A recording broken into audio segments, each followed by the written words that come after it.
clearly, not just in height and the lengthening of her limbs, but in the quiet strength that settled in her eyes. She was 14 now, the small girl who had clung to her father's hand, replaced by a capable, self-reliant young woman. The cabin, once a temporary refuge, had become her entire world, and the remote mountain woods her classroom. Her daily routine was a testament to David's lessons, a meticulous dance with survival. Mornings began before the sun fully kissed the mountaintops. She'd rise from her bunk, the air still cool and crisp, and check the snares she'd set the previous evening.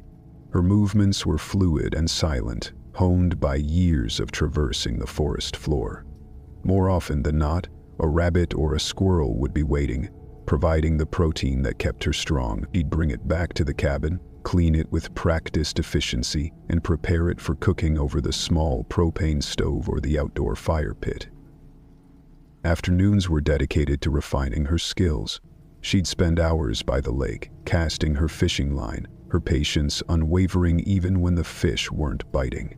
She knew which berries were safe to eat, which roots could be boiled for a bitter but nourishing tea thanks to the edible plants book she still carried everywhere.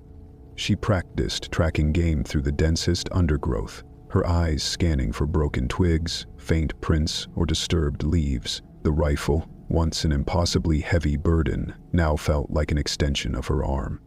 She practiced daily, her aim true, her movements precise, firing at targets she set up deep in the woods, the sharp crack of the gunshot a familiar, almost comforting sound in the vast silence.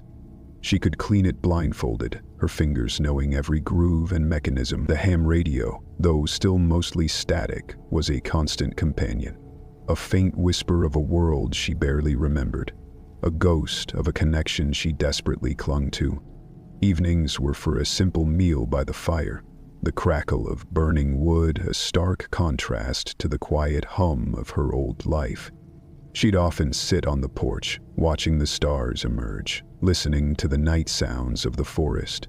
Sometimes she'd pull out her worn copy of The Secret Garden, losing herself in a world of beauty and hope, a stark contrast to her own reality. She still spoke to her father, sometimes aloud, sometimes in her head, especially when faced with a difficult decision or a moment of profound loneliness.